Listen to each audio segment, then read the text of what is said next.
Pensa numa jornada que começa com a luta pela sobrevivência na pré-história, passa pela disciplina espiritual de monges lendários e chega até as telas de cinema do mundo todo. Essa é a saga do Kung Fu. Uma história de milhares de anos que se confunde com a própria história da China. Então se prepara, porque a gente vai mergulhar fundo nisso agora. E antes da gente começar de vez, aquele recado rápido. Se essa viagem pela história for valiosa para você, não esquece de compartilhar, comentar e curtir. Isso ajuda a gente pra caramba a continuar criando mais conteúdo assim. A gente agradece demais o apoio. A nossa história não começa num templo sagrado, não. Ela começa na natureza selvagem. Imagina a China pré-histórica. Para sobreviver, o ser humano precisava lutar. Usava o que tinha, pedras, ossos, galhos, contra animais selvagens, contra outras tribos. Foi ali, na pura necessidade, que as primeiras sementes do que viria a ser o Kung Fu foram plantadas.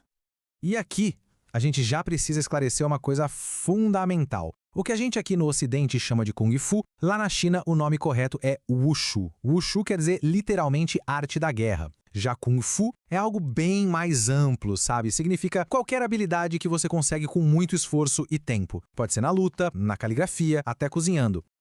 E claro, ao longo dos séculos, essa arte marcial foi evoluindo e trocando de nome.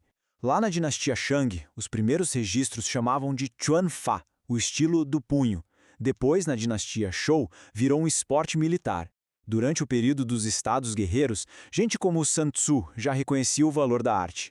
E na dinastia Qin, a coisa ficou mais complexa, com novas armas e as primeiras pitadas da filosofia taoísta. E é aqui que a história fica profunda. A evolução não foi só nas técnicas ou nos nomes. A própria alma da arte começou a mudar. Deixou de ser só uma ferramenta para a guerra ou para a sobrevivência e começou a buscar algo mais, a união perfeita entre o corpo e a mente. E um exemplo genial dessa união é o trabalho de um médico chamado Hua To. Lá por 220 d.C., ele criou o jogo dos 5 animais. E olha que interessante, não era uma técnica de luta, eram exercícios para a saúde, que imitavam os movimentos do tigre, do veado, do urso, do macaco e da garça. Era a sabedoria da natureza sendo aplicada ao corpo humano. Com filosofias como o taoísmo ganhando força, um conceito virou a chave de tudo, o Qi, a nossa energia vital. Práticas como o Qigong, que são basicamente exercícios de respiração, foram incorporadas. A ideia era que a sua mente, a sua vontade, poderia controlar essa energia e direcioná-la, transformando o corpo numa ferramenta de um poder incrível. E então, o palco para a maior revolução dessa história é montado. Por volta do ano 450, na montanha Songshan, é construído o Templo Shaolin. E esse lugar, esse mosteiro, se tornaria o epicentro de uma transformação que definiria o Kung Fu para sempre.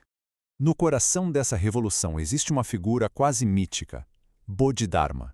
É nesse ponto que a história documentada e a tradição oral se misturam, se abraçam e dão origem a uma das lendas mais poderosas do mundo das artes marciais.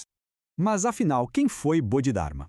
Conhecido como Tao Mo, lá na China, ele foi o 28º patriarca do budismo. Um monge indiano, filho de rei, e sim, ele veio de uma casta de guerreiros, mas atenção, e esse é o ponto mais importante, ele não era um lutador, ele era um mestre espiritual. A missão dele era levar seus ensinamentos para a China. A história conta que, ao chegar em Shaolin, Bodhidharma encontrou os monges muito fracos, sem condição física para aguentar as longas horas de meditação. A solução dele? Ele introduziu uma série de exercícios para fortalecer o corpo, muito influenciados pela yoga que ele conhecia da Índia. O objetivo era puramente espiritual, mas essa semente se tornou a base do que floresceu como o lendário Kung Fu de Shaolin. É claro que o Kung Fu não ficou preso dentro dos muros de Shaolin. Ele se espalhou por toda a China. E como a água que toma a forma do copo, a arte foi se adaptando a cada paisagem, a cada cultura daquele território imenso. E essa adaptação é brilhante. Tem um ditado que resume tudo: pernas do norte, punhos do sul. Pensa comigo. No norte, uma região cheia de montanhas, o que se fortalece? As pernas para escalar. Daí surgiram estilos com chutes altos, movimentos amplos. Já no sul, uma terra de rios, a galera vivia remando. O resultado? Braços fortes, posturas baixas e estáveis e técnicas de mãos devastadoras. É a geografia moldando a luta. Agora vamos dar um salto no tempo, direto para o século XX. Uma época de muita turbulência, de revolução na China e, por mais irônico que pareça, foi justamente esse caos que empurrou o Kung Fu para fora de suas fronteiras e o transformou num fenômeno mundial. Nos anos 20, o Wushu virou esporte nacional. Aí, com a Revolução de 49, muitos mestres fugiram da China, levando seus conhecimentos para o mundo todo. E então aparece Bruce Lee. Nos anos 60 e 70, ele não só lutou, ele explodiu nas telas de cinema e mostrou a filosofia, a alma da arte. O mundo ficou fascinado.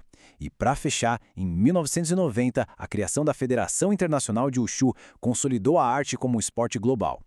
Mas mesmo sendo um fenômeno global, a arte continua com raízes profundas em casa. Hoje a gente estima que mais de 60 milhões de pessoas praticam Wushu na China. Pensa nesse número, é a prova de que a sua relevância cultural por lá continua mais forte do que nunca.